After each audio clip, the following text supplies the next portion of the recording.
दावहायानो जादों एमएलएनि दावहा। बे खेबाव रायजोफोर चन्दन ब्रह्मखौ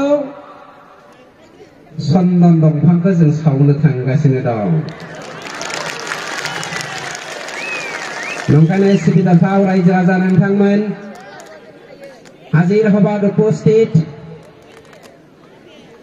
All Assam Santali Satra Hontar সাধারণ সম্পাদক ডাঙৰীয়া এই সভাতে উপস্থিত আমাৰ মৰমৰ কুটুম MCLA উইলসন হাসদা ডাঙৰীয়া MCLA ছেত্ৰী ডাঙৰীয়া উপস্থিত গণ্য মান্য ব্যক্তিসকল सिबिजाथाव रायजो राजा नोंथांमोन आरो ओनसोलनि बिमा माहारि गोबां धन्यबाद होदों। 8 दान नोंथांमोना गावनि ओंखामखौ जानो गारनानै आंखौ ओंखाम दौयै दौयै उदै गुफुं खालामहोनानै दावहायाव जोंनि ओनसोलनि बिमाया ओनसोलनि बिनानावा हरनाय आर'नाइखौ आं जानजि खाफ्रानानै जोंनि बिदानि थुंग्रिजों थांनाय 8 दानाव दावहा नाङै नाङै जोङो सुथुरखौ फेजेननो हानानै मोनसे गुफुं सरखार दानो हानायनि थाखाय आं खर'गंग्राय नोंथांमोनखौ खुलुमबाय।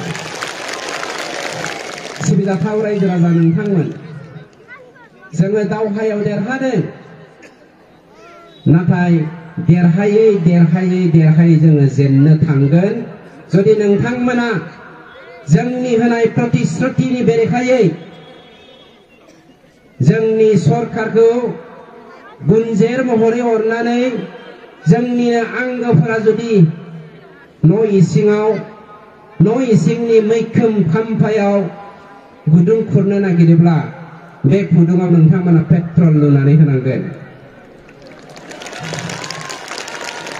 सिबिजाथाव रायजो राजा नोंथांमोन আপোনালোকে আমাক আদৰ কৰিছে, আমাক মৰম দিছে। আজি আমি আপোনালোকক সেৱা কৰিবলৈ ওলাইছো। আমি সেৱা কৰিবলৈ ওলাইছো আমাৰ ভৱিষ্যত জেনেৰেশ্যনৰ কাৰণে।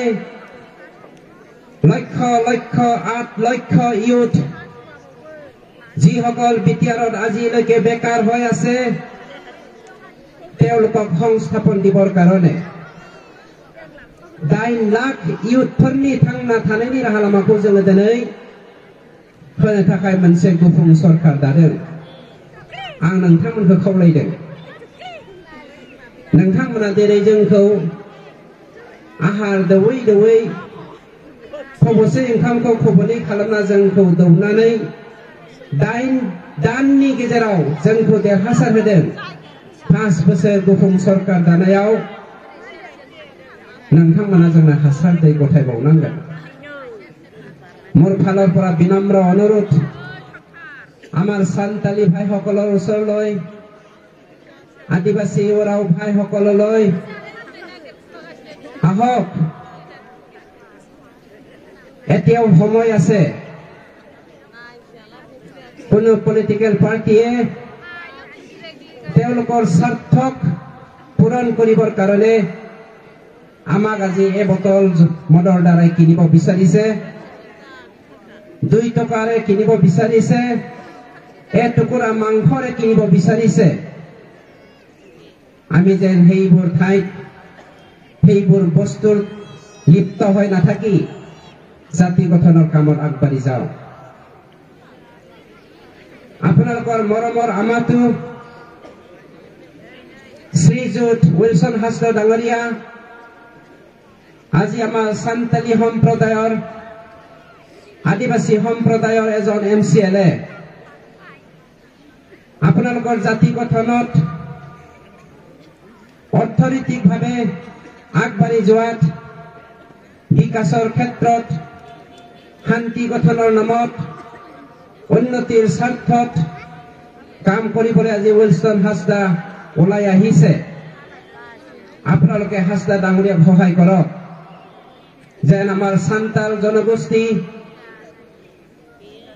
আজির সান্তাল জনগোষ্ঠী নহয় ভবিষ্যৎ পৃথিবীত জিলিকি উঠা অন্য এটা জাতিৰ দৰে হৈ উঠে সেইটো মই আপোনালোকক বিনম্ৰৰে অনুৰোধ কৰিছো আপোনালোকে উইলসন হাজদাক সহায় কৰক মই অনুৰোধ কৰিছো আমাৰ নেপালী ভাইসকলক আজি প্ৰমোদ বড়ো ডাঙৰীয়া আমাৰ বিটিআৰৰ চিফ নেপালী জনগোষ্ঠীক উন্নতিৰ জকলাৰে বকলাই নিবৰ কাৰণে আমাৰ অতিকে মৰমৰ দাদা মাধৱ চন্দ্ৰ ছেত্ৰী ডাঙৰীয়াক আপোনালোকৰ লিডাৰ হিচাপে এজন এমচিএলএ হিচাপে আজি আমি নমিনেটেড কৰিছো আমাৰ সকলোৰে বিশ্বাস আছে উইলসন হাজদা ডাঙৰীয়া আৰু মাধৱ চন্দ্ৰ ছেত্ৰী ডাঙৰীয়া আজি নিজৰ নিজৰ জাতি গঠনৰ কাৰণে নিজক স্যাক্ৰিফাইস কৰিবলৈ ওলাই আহিছে ইয়াত আপোনালোকে পানী সাৰ যোগাই সকলো ক্ষেত্ৰতে সহায় কৰিব লাগিব গতিকে আপোনালোকৰ জাতীয় কিবা সমস্যা যদি আছে ডাইৰেক্টলি আপোনালোকে আমাৰ উইলসন হাজদা ডাঙৰীয়াৰ লগত আলোচনা কৰক পুনে পুনে আপোনালোকে আমাৰ মাধৱ ছেত্ৰী ডাঙৰীয়াৰ ওচৰলৈ আহক আপোনালোকৰ ক'বলগীয়া কথাখিনি মুখামুখিকে তেওঁলোকৰ লগত আলোচনা কৰি লওক তেতিয়া আমাৰ বিশ্বাস আমি সকলো ক্ষেত্ৰতে আগবাঢ়ি যাব পাৰিম অঞ্চলি বিমা মাহাৰি जोङो दिनै लेक्सार होनायनि सम नङा जोङो बे साननि सिगाङावहाय बिटिआरनि अफिसाव हाबनानै सिंसा फाइलबो लानानै जोङो नुनो मोनदों मुगैथावना जोङो सोमोनांदों बर' हारिया माब्लानिफ्राय काराप्टेड जाखो ओरैबायदि कारापसन बिटिएफआ बबेबा दैमा गाथोनावहाय थांनाय 17 बोसोरनि बबेबा दैमा गाथोननि 4 बोसोर 5 बोसोर 6 बोसोर उइदाउट रेभिनिउ बिथांमोना अन्थाइ बाला रोगा रोगा माहाजोन जादों बेनिख्रुइ दुखुनांथावसिन बाथ्रा मा थानो हागोन बिथांमोना होनदों दिनैनि दिनाव इउपिपिएलआ दिनै बर' हारिखौ गुबुन हारिनि आथिं सिङाव फानबाय होननानै जों बिथांमोनखौ चेलेन्ज खालामनानै बुङो नोंथांमोना जुदि हारिनि एसेबां अनसुलामोनब्ला थांनाय 17 बोसोराव थावजेन कौटि जाख्ल'नानै जोंनि सम्पति हाग्राखौ जोंनि सम्पति अन्थाइ बालाखौ जोंनि सम्पति हा हुखौ नोंथांमोना फोजोबस्रांनो नाङामोन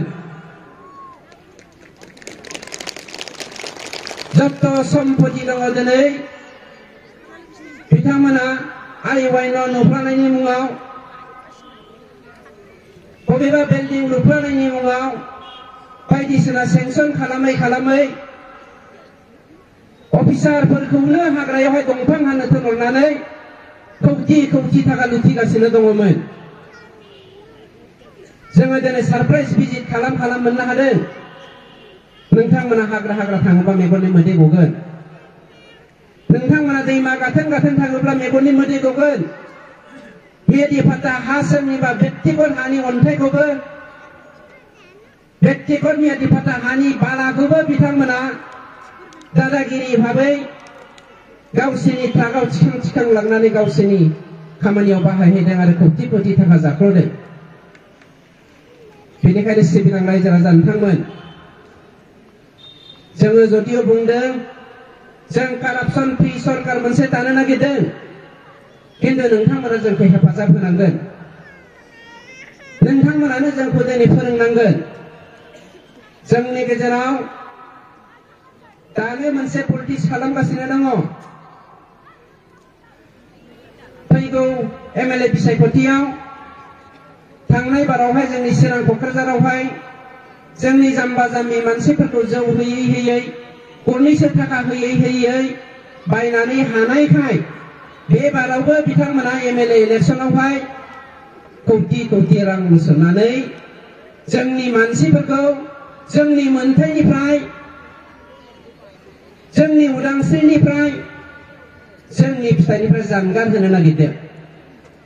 बेनिखायनो सिबिजाथाव रायजो राजा नोंथांमोन, जोंनि अनसुलि बिमा माहारि जाय 17 बोसोराव गोगा जानाय बेसादफोरखौ जोङो 5 बोसोराव दाफुंफिननायनि गुफुं खालामफिननायनि प्रतिश्रुतिजों जों दिनै सरकार दादों।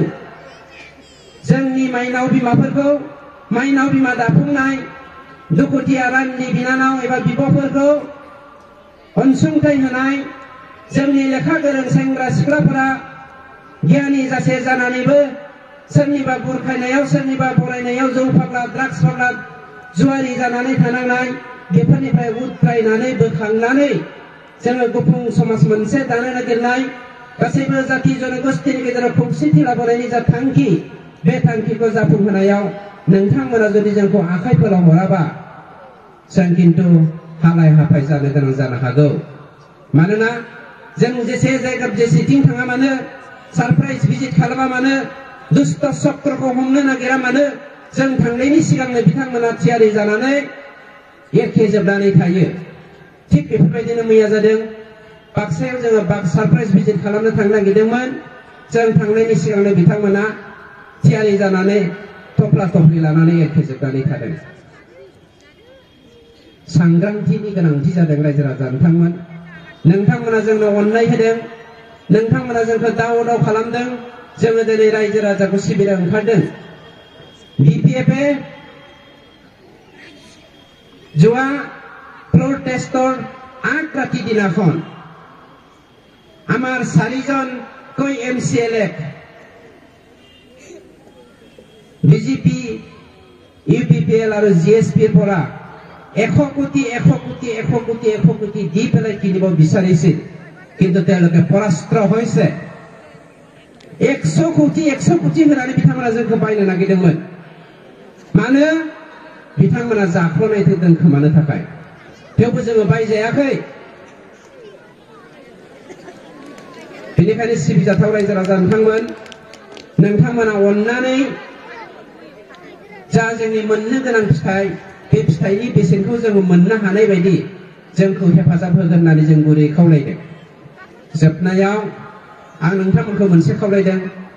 थांनाय बाराव नोंथांमोना जेरै आंखौ आर'नाइ गोदान दा होनानै मोनसे समाव जोंनि बर' बिमाया हरसेयावनो खुन्दुं थुनसे थुननानै दासि मा होनो सोंसे सोंनानै आर'नाइ दानानै गावनि फिसाज्ला गावनि बिसाय गावनि आंगोफोरखौ दावहाथिलियाव जेरै हगारहरदोंमोन, थिग बेफोरबायदिनो थांनाय 8 दानाव नोंथांमोना जेरै जोंखौ हेफाजाब होनानै दावहायाव देरहासार होदोंमोन, एप्रिल दानाव जानो गोनां MLA इलेक्शनावबो नोंथांमोना सोबख्लग्रा जाख्लग्रा नासयग्रा गादबग्रा हान्जाखौ फेजेननायनि थाखाय थियारि जानो गांफा आर'नाइ दानानै नोंथांमोननि फिसाला आरो बिसायफोरनो होनो थाखाय आं नोंथांमोनखौ गुरै खावलायनानै आंनि अननाय आरो सिबिनायखौ अननानै बेखिनियावनो फोजोबनाय जाबाय। गोजोन्थों।